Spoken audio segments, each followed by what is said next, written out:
Oi, pessoal, como é que vocês estão? Eu sou o Marcos, do Ajuda dos Universitários, e agora nós vamos estar estudando sobre um assunto muito divertido, muito legal, que é mudanças de estado físico, certo? Vem comigo. As fases ou estados físicos da matéria, como também pode ser chamado, são três: sólido, líquido e gasoso. Aí são três imagens, cada número pode estar associado à sua imagem, no exemplo da água, no estado sólido, líquido e gasoso. Agora nós vamos estar falando sobre cada uma dessas fases. A primeira delas é a fase sólida, que vai se caracterizar por apresentar uma grande força de atração entre as partículas. Isso vocês podem observar na primeira e na última imagem. Essa força, que é de origem elétrica, ela vai implicar em uma forma e um volume bem definidos. Então, por isso que o gelo, a gente utilizando a água como exemplo, né, no caso, o gelo ele tem uma forma e um volume bem definido, porque as partículas, observem na primeira e na última imagem, essas partículas elas estão bem agrupadas. Existe uma força muito forte entre elas que faz com que ele tenha uma forma e um volume bem definido, certo? Já na fase líquida, né, a força entre as partículas é menor da força que existe no estado sólido, certo? E isso vai implicar em um volume definido, porém uma forma bem variável.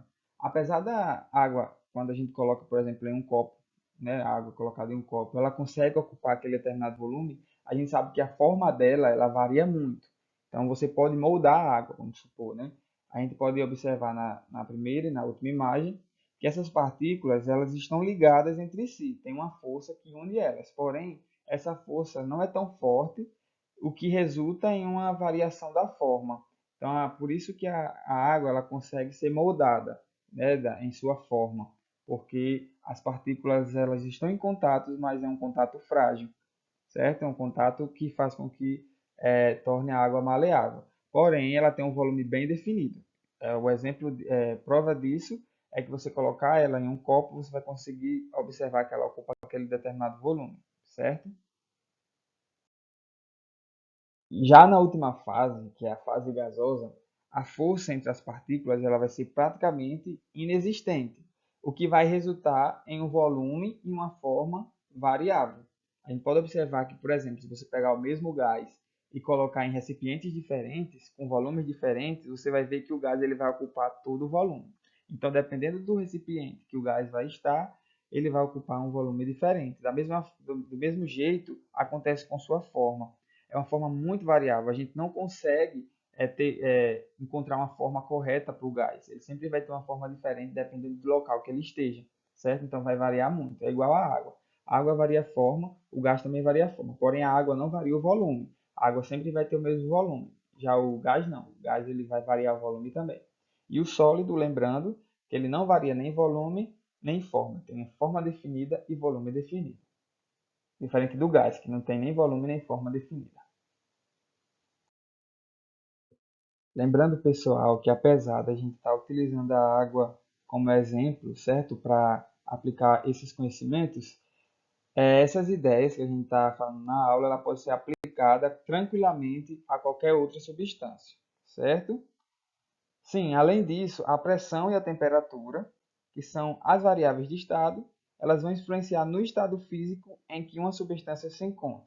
E ao receber ou perder certa quantidade de calor, ela pode sofrer uma mudança ou transição desse estado. Então, por meio da variação de pressão e temperatura, vai surgir as transições de fase, onde você consegue observar nessa imagem o nome de cada uma dessas transições, certo? Lembrando, essa imagem é bem ilustrativa, intuitiva.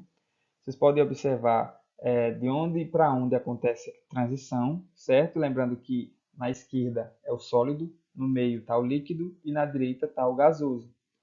Do sólido para o líquido é a fusão, do líquido para o gasoso é a vaporização. Aí voltando, né, do gasoso para o líquido é a condensação e do líquido para o sólido é a solidificação. Além dessas quatro fases, essas transições que foi citado, existe a sublimação, que é quando vai de sólido diretamente para o gás, ou ao contrário, que vai do gás diretamente para o sólido. Então, vice-versa. Tanto para sólido quanto para gasoso é chamado de sublimação. Como já foi mencionado, a fusão ela vai ser a passagem da fase sólida para a fase líquida, né? Você pode observar na imagem da direita que fusão ela se trata justamente disso. E o exemplo que a gente utiliza novamente é a água, onde o gelo ele começa a derreter e se transformar em água líquida. Esse é um exemplo muito comum quando você tira o gelo da geladeira, por exemplo, deixa ele em cima da mesa, você vai observar que ele vai começar a derreter por conta da temperatura ambiente. Essa transição de fase é denominada de fusão. Como também já foi mencionado anteriormente, a vaporização ela seria a passagem da fase líquida, certo, para a fase gasosa. E o exemplo que a gente pode estar mencionando novamente é o da água, quando ela está fervendo, quando você coloca água na panela, certo, em um fogão, quando você começa a ferver a água, então começa a subir aquele vapor, é justamente a vaporização.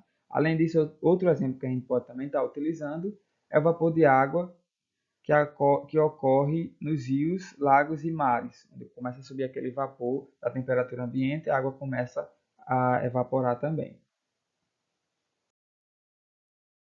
A gente foi do estado sólido para o estado líquido, depois para o estado gasoso, agora a gente vai voltar do estado gasoso para o líquido, do líquido para o sólido.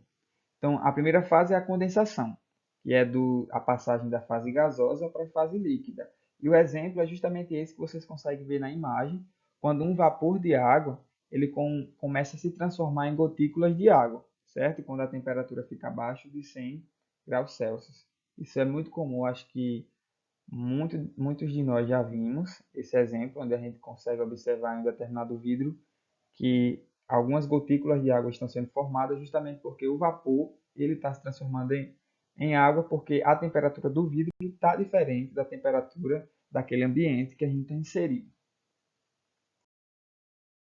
E a outra transição de fase, né, que vai do estado líquido para o sólido, é chamado de solidificação. E o exemplo que a gente pode estar utilizando é justamente aquele exemplo de cubos de gelo que a gente coloca na forma dentro do congelador.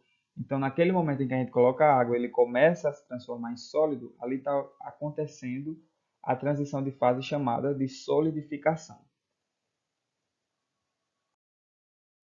E por último, a sublimação, que é uma passagem que se dá de forma direta da fase sólida para a gasosa ou da fase gasosa para a sólida, que vai diretamente de uma para outra sem passar pela fase líquida. E um exemplo que a gente pode estar utilizando é a naftalina, que ela é sólida, mas quando em contato com a temperatura ambiente, ela começa a se transformar em vapor. E aí nessa imagem tem outro exemplo, como ocorre essa transição de fase, certo? Ele é um objeto sólido e de repente começa a se transformar em vapor. Isso é chamado de sublimação. Além disso, pessoal, a gente pode estar trazendo duas observações que não foram citadas durante a aula, mas a gente pode citar agora, que é a primeira, que é a condensação, né, que é a passagem do estado gasoso para o líquido, ela também pode ser chamada de liquefação, certo? Pode chamar tanto de condensação quanto de liquefação. Em alguns casos pode aparecer a palavra liquefação, você já fique sabendo que é a mesma coisa que condensação. E outra coisa é que, como já foi dito acima, tanto a pressão quanto a temperatura, elas vão influenciar no estado físico que se encontra determinada substância, tá certo?